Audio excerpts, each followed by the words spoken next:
Imos ver algunhas características e como se coloca o hop tie conversion de Hopedit.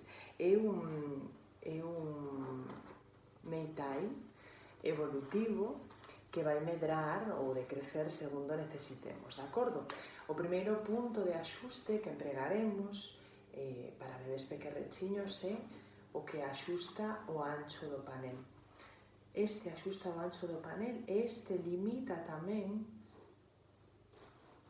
un pouquiño máis o ancho lateral na parte baixa do panel, de forma que, por un lado, facemos o asento máis cortiño e, por outro, damoslle un mellor axuste tamén na parte, digamos, xusto do culete.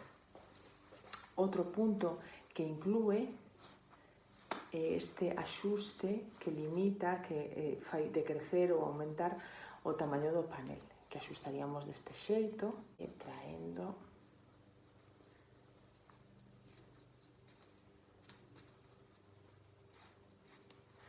un lateral, a ver deste ladiño si se ve mellor. Reducimos,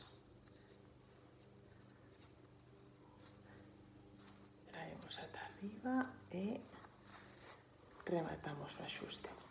Digamos que ahora estaría xa preparado para un bebé pequerrechiño. Unha vez que o reducín, axusto na cintura e collo o meu bebé.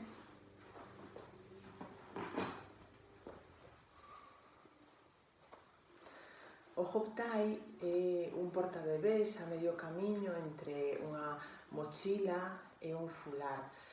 Non é tan tedioso de axustar como un fular, ten tamén moitas menos posibilidades, é un poquinho máis rápido e danos un bo axuste en bebés pequerrechiños máis ou menos ata o ano ou ano e medio.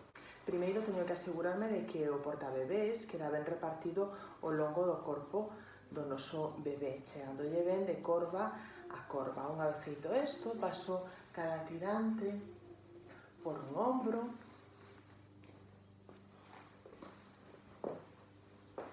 e comezo o axuste. Collo unha banda, tenso e boto man a outra e xa podo soltar o bebé. Neste momento, agarro cada unha das bandas con cada súa man, cruzoas e empezamos a bailar. É importante que movades o voso corpo para ir axeitando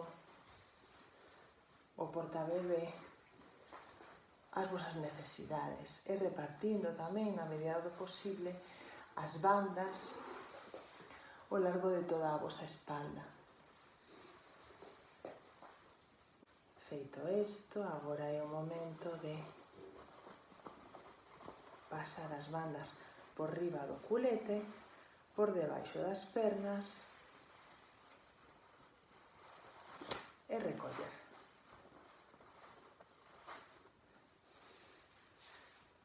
Neste momento, o hop tie estaría xa perfectamente axustado. Ainda poderíamos tensar un chisco para darlle un mellor soporte á cabeciña do bebé, pero o hop tie estaría listo.